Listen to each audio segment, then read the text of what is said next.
kemenangan buat masyarakat Indonesia untuk mendapatkan hasil dari keputusan kemarin, di mana permintaan kami kalau sebelumnya kalau ke UGM selalu ditolak, dan faktanya kemarin putusannya ada 3 yang kami minta. Pertama, dokumen terkait penerbitan ijazah sarjana mantan Presiden Pak Joko Widodo. Kedua, dokumen terkait pencalonannya Pak Joko Widodo. Dan ketiga, prosedur kebijakan resmi UGM. Semua diperintahkan oleh putusan KIP kemarin harus segera diberikan setelah masa 14 hari inkrah. Kemarin sudah diterima UGM, tinggal tunggu waktu 14 hari ke depan untuk kita mendapatkan. Jadi ini satu kemenangan bagi, bukan karena Bon Jovi, tetapi kemenangan bagi masyarakat untuk mendapatkan sejelas-jelasnya ijazah Pak Jokowi yang diduga palsu. Silakan kalau teman-teman yang sudah membelot sekarang, silakan, itu urusan mereka. Tapi faktanya kami akan tetap maju terus, akan pantang mundur untuk menjelaskan mengenai keberadaan ijazah Jokowi Widodo. Itu cukup. Ya, Ke Pak Edi ya, atau ke ini. Sejatinya dokumen sangat penting. Itu harus semua deklarasi tertulis bahwa memang tidak dalam penguasaan UGM. Itu mengingat saja. Yang pertama yang ingin saya sampaikan, ya, karena ada sebagian masyarakat mengatakan Bon Jovi, ya, orang-orang yang tergabung dalam bongkar ijazah Jokowi itu orang yang kurang kerjaan, ya, tidak punya pekerjaan. Ya, ada urusan lain yang lebih penting yang harus diurus sebenarnya. Ngapain urusin ijazah Jokowi? Jokowi sudah 2 periode. Sebenarnya ini adalah suatu anggapan yang keliru, yang salah menurut kami, karena satu keprihatinan saat ini adalah penggunaan ijazah palsu.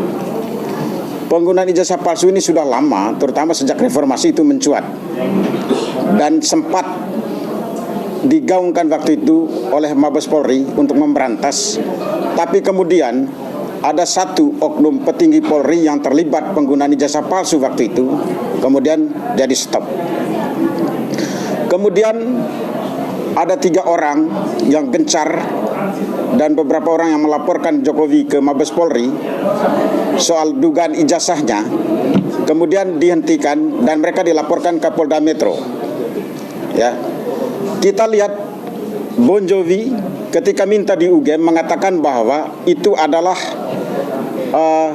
dilindungi oleh Undang-Undang Perlindungan Data Pribadi. Itu data pribadi yang tidak bisa dibuka oleh publik. Nah, kemudian Bon Jovi melakukan gugatan ke KIP dan kami menang. Apa yang dikatakan bahwa yang namanya ijazah yang terkait dengan untuk jabatan publik itu adalah informasi terbuka untuk publik. Ini putusan dasarnya. Apa makna penting dari sini? Makna pentingnya adalah satu, ya, siapapun yang mau menjadi pejabat publik itu wajib ijazahnya dibuka. Atau ada keraguan dari masyarakat atas pejabat itu, maka ijazahnya bisa dibuka. Lalu yang kedua, ya, soal beberapa teman di Polda Metro, misalnya Pak Egy Sujana dan Pak Rismon, sudah mengatakan bahwa ijazah Jokowi asli. Itu tidak ada pengaruh bagi masyarakat Indonesia, terutama yang Bon Jovi ini. Karena apa? Sekalipun katakanlah, ya, puji Tuhan sampai saat ini Roy Suryo dan Dr. Tifa masih terus melawan, tidak mau mengatakan bahwa ijazah Jokowi itu asli. Tapi kalaupun mereka mengatakan bahwa itu asli, tidak ada pengaruh, karena akan muncul lagi orang yang mempersoalkan. Apa dasarnya? Dasarnya adalah putusan dari KIP bahwa ijazah Jokowi itu harus dibuka. Siapapun besok, ya, yang mau meneliti apakah benar asli sebagaimana diragukan, apakah benar asli sebagaimana dikatakan oleh Roy Suryo, oleh Rismon dan Egy Sujana, itu bisa diteliti karena putusan atas gugatan Bon Jovi ini. Ya, siapapun ke depan boleh mempersoalkan ijazah Jokowi ini. Sudah ada titik peluang. Lalu yang ketiga, ya, yang ketiga untuk UGM. Dalam gugatan kami dia harus membuka semua. Tapi ada yang tidak ada di bawah kekuasaan dia. Seperti ijazah asli masih dipegang oleh Polda Metro. Ya, seharusnya dengan ada putusan KIP, Polda Metro dan kami nanti menggugat, dia harus membuka dengan ada putusan KIP. Karena itu tidak bisa dilindungi oleh Undang-Undang Perlindungan Data Pribadi. Itu satu. Dari sini sebenarnya Jokowi, kalau dia benar-benar negarawan, ya dengan adanya putusan kami ini, dia minta kepada Polda, polisi, Polda Metro, Bapak Kapolda, ya ini bukan dilindungi oleh Undang-Undang Perlindungan Data Pribadi, karena saya menggunakannya untuk wali kota Solo, untuk gubernur DKI, untuk presiden. Mohon dibuka, saya mau tunjukkan ke publik. Sampai saat ini Joko Widodo tidak membukanya. Malah dia menerima respon yang mengatakan itu asli. Ya. Itu klaim sepihak. Silakan. Dan perlu saya tegaskan di sini bahwa kami, siapapun yang mengatakan, yang sebelumnya mungkin bersama kami mengatakan kemudian berbalik, itu asli. Silakan. Ya, silakan.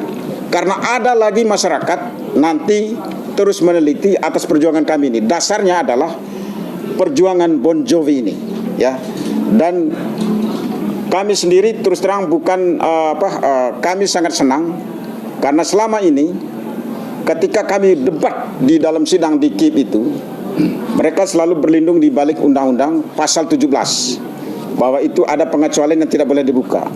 Tapi mereka tidak mau dengan pasal 18. Dan ternyata putusan hakim mengafirmasi pasal 18 bahwa yang namanya ijazah untuk kepentingan publik itu bisa dibuka untuk masyarakat.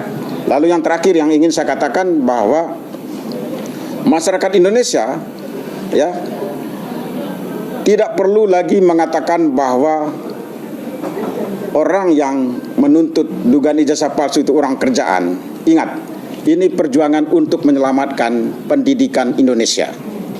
Ya, betapa malangnya pendidikan kita kalau ijazah palsu tidak diberantas. Terima kasih. Silakan berikut Mbak Lani.